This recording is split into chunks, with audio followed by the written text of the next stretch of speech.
So something just a little bit different today is these corn product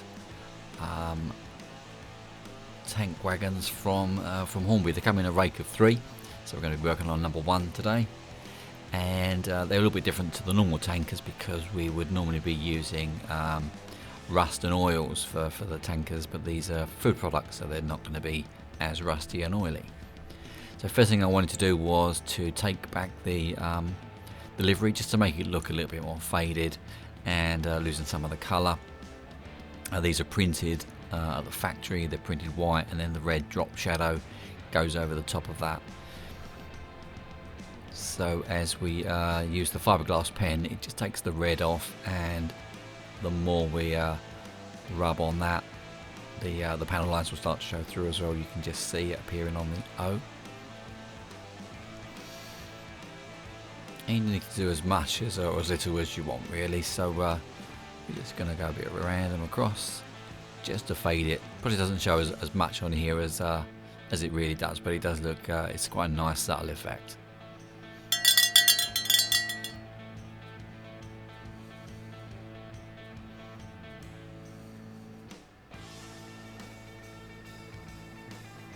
And you can see on the A, the panel lines just bursting through there. So it's just really made it look not as new. Next thing we're going to do is, that was a Vallejo Air sand. And I'm putting a really light coat of this on. We're going to take it all off again in a minute anyway. But just a real nice light dusting.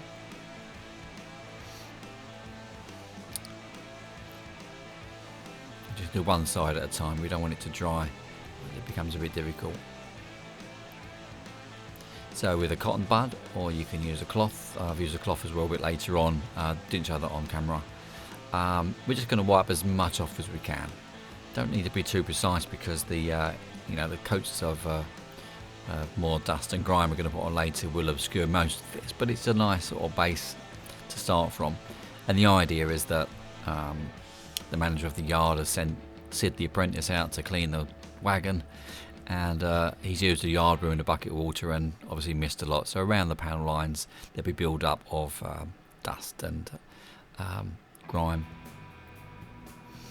If you get any of these, by the way, these tank wagons or anything like these little cables on the side, the wires on the side, they fall off very easily, so just to be careful. So doing the same on the end. Again, Sid with his broom, not really done a terrific job.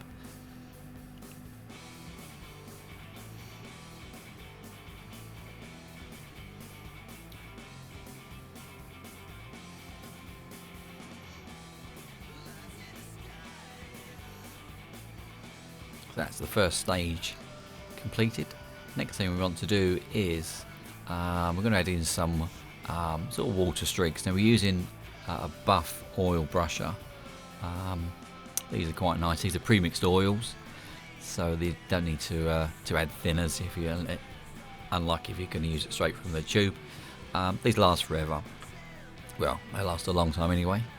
And we're literally just going to use 1 or 2 brush loads, and that will do. I've got 3 wagons to do, so that'll do them all.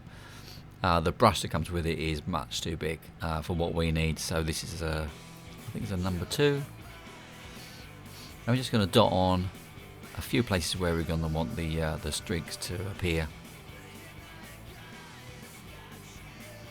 We really just need a small amount. Again, this is one of the stages where the next couple of layers are going to obscure most of this, but it's going to be there, and it's going to be visible, but to a lesser degree than it is now. So while it's still wet, unlike when we did it with rust, we let it dry off a little bit. We're going to do this straight away, and the brush that I'm using there is moistened very slightly with thinners. I've actually popped it in the thinners and then wiped it on a cloth and got as much as I could off. It's probably still a bit much, could have done a bit drier. We're just going to drag it down vertically as if the rain has pulled some corn dust or whatever's in the atmosphere, and it's just streaked down the side.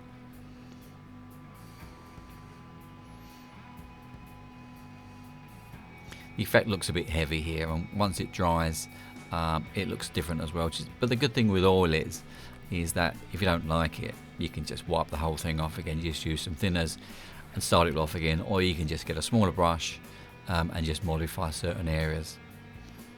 You can see it drying, and the streaks are becoming a bit more visible.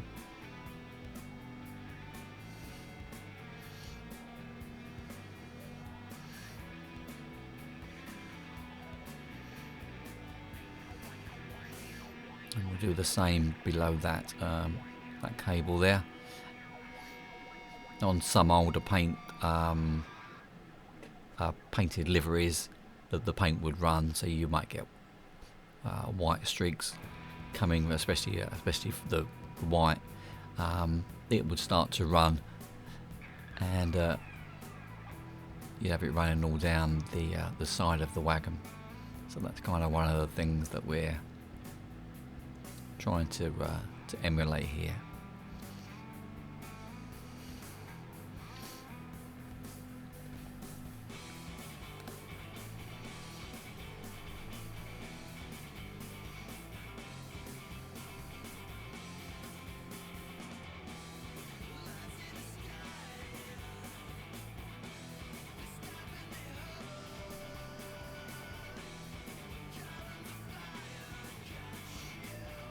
Now, because these streaks are caused by, in theory, by the UK rain, they will run vertically. I'm holding the wagon at a strange angle here because of the camera, so it's not really it's going vertically, but I did tidy it up afterwards. So we're using the sand paint once again, and we're just going to just add another layer on. This will take the effect of the first two layers back a little bit, so there's not going to be quite as obvious and pronounced. And we're using a real sort of downward angle, quite a steep angle on this, because it's the effect is that this would be sort of airborne dust, from the corn factory, I guess, and the dust is going to settle on the vertical surfaces. Sorry, on the horizontal surfaces, so on the flat surfaces on the top and the top of the chassis rails. Our next part would be to add some grime to the chassis. Now this is going to come up from the track, so we're going to shoot this from below predominantly.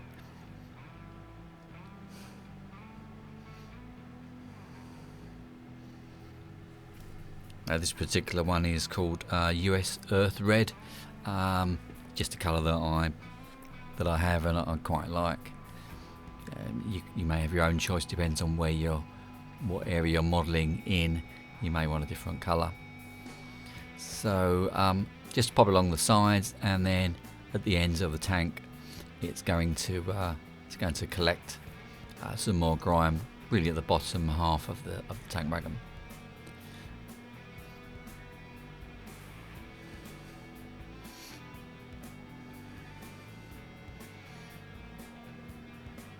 Just make sure that with the things like the axle boxes, is that you get from all the sides, because it's so easy to miss the sort of left and right hand side if you just spraying across the top, and then you have a black blotch at the back and you've missed it.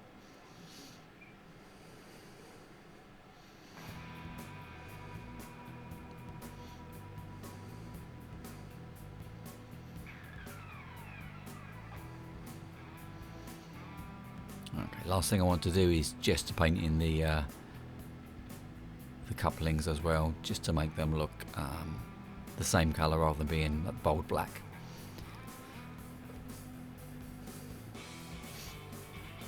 And then just a very, very slight coating on the top of the same US Earth Red, just to add a different colour variation to the top, only a very slight amount. just really on the leading edges of the tank. And here we're doing the wheels as well. Just remember when you put these back in to clean off the pivots there, because they can get too much paint on them and stop going round. Next stage is for weathering powders. Now I'm only going to use 2 colours here. I leave all my powders in the middle of the palette. I'm going to use this red. Sorry, this is I think this is called dark red ochre from Vallejo, and then the Humbrol dark earth are my 2 favourites.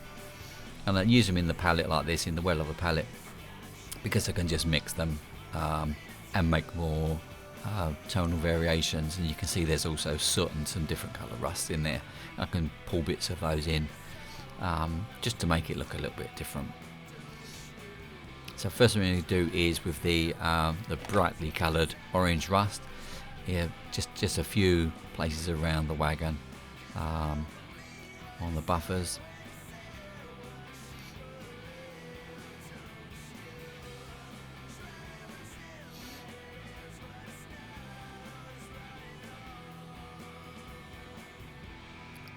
And just a little bit. I like to put them there at the end of the chassis. The thought in my mind is that that the mud and the moisture from the rain would collect there, and that's where it's probably going to rust more than most places. I have no idea if that's a real fact, but it kind of makes sense to me.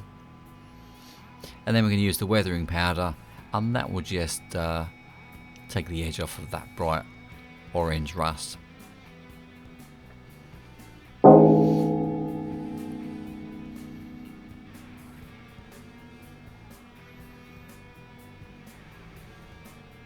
A little bit on top where the wheels would have kicked it up through that gap in the chassis.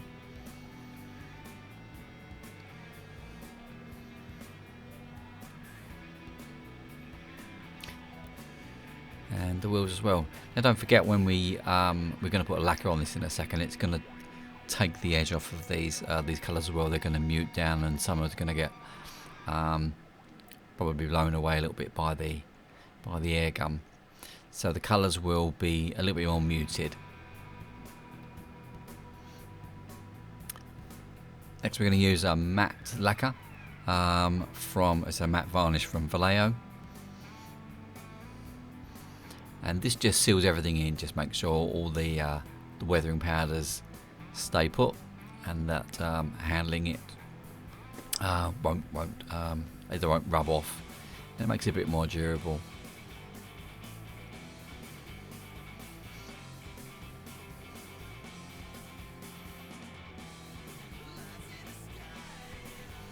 And the wheels as well.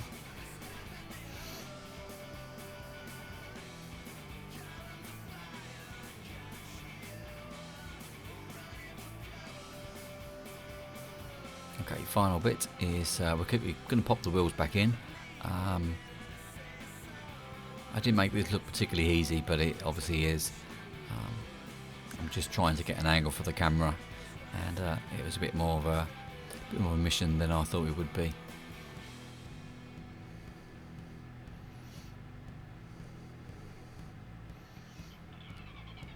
And the very last stage is to use this AK Interactive axle grease, which is like an enamel paint, so it dries with a it looks wet when it dries basically, and as you paint it on, just leave it and it will find its own way.